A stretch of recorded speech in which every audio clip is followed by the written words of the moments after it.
এই দেশের ভাগ্য আকাশে উদিত সূর্য 1971 সালে সেই সূর্যকে ছেলেমেলে করে সকল আমার লাল সবুজের পতাকাকে টেনে হিসছে টুকরো টুকরো করে খেয়েছে, যার বদৌলতে 17 বছর পরে দেশ ছেড়ে তারা পালাতে বাধ্য হয়েছে। ঠিক কিনা বলেন?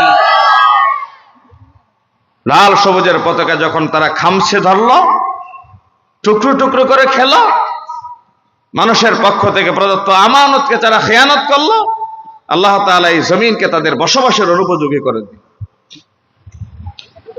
প্রিয় ভাইরা আমার, আবু উবাইদ ইবনুল জাররাহ রাদিয়াল্লাহু তাআলা তিনি আমিন ছিলেন। আর আমানত যিনি সংরক্ষণ করেন, আমানতদার যিনি, তাকে আরবিতে বলা হয় আমিন। দায়িত্ব, পদমর্যাদা, ব্যক্তিগত, সামাজিক, রাষ্ট্রীয়, আন্তর্জাতিক সবকিছু আমানতের অন্তর্ভুক্ত।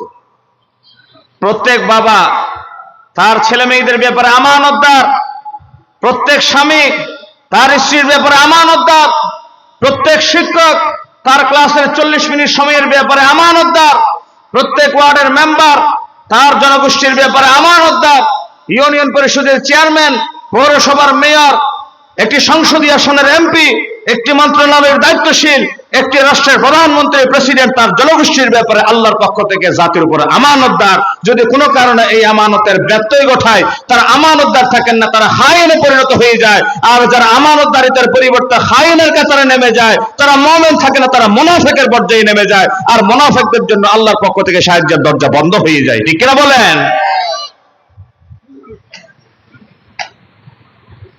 এই দায়িত্ব, এটা আমানত। যিনি গচ্ছিত সম্পদ বা দ্রব্যকে যথাযথভাবে হেফাজত বা সংরক্ষণ করেন, চাওয়া মাত্রই প্রকৃত মালিককে দিয়ে দেন, তাকে বলা হয় আমিন বা আমানতদার। আর আমানতদারিতা এটা একটা ভালো গুণ, এটা আমরা তো সবাই জানি। আমরা সমাজে মানুষ যখন মারা যায়, তখন জানাজার মাঠেই স্বীকার করে ফেলি এই মানুষটা আমানতদার ছিল। আর জানাজার মাঠে অনেক সময় বলেই ফেলি একটু গোপনে গোপনে, মানুষটা বড় সিটার টাইপের ছিল।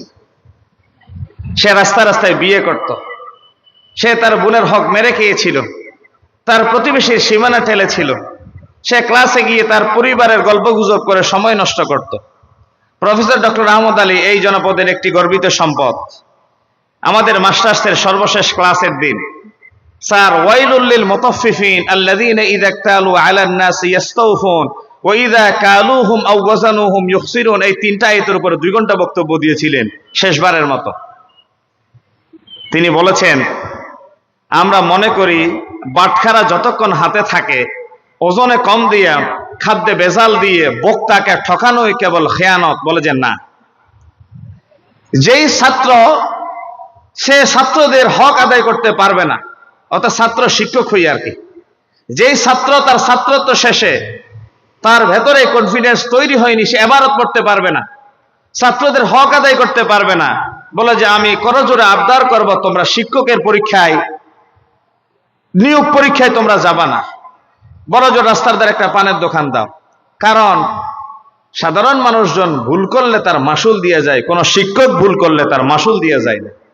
শিক্ষকরা ভুল করতে পারে না, কারণ আলহামদুলিল্লাহ আপনাদের দোয়া আমরাও তো ছোটখাটো একটা বিশ্ববিদ্যালয়ে শিক্ষকতা করি। আমাদের শিক্ষকরা, ওনারা তো বাঘা বাঘা শিক্ষক ছিলেন। ওনারা একটা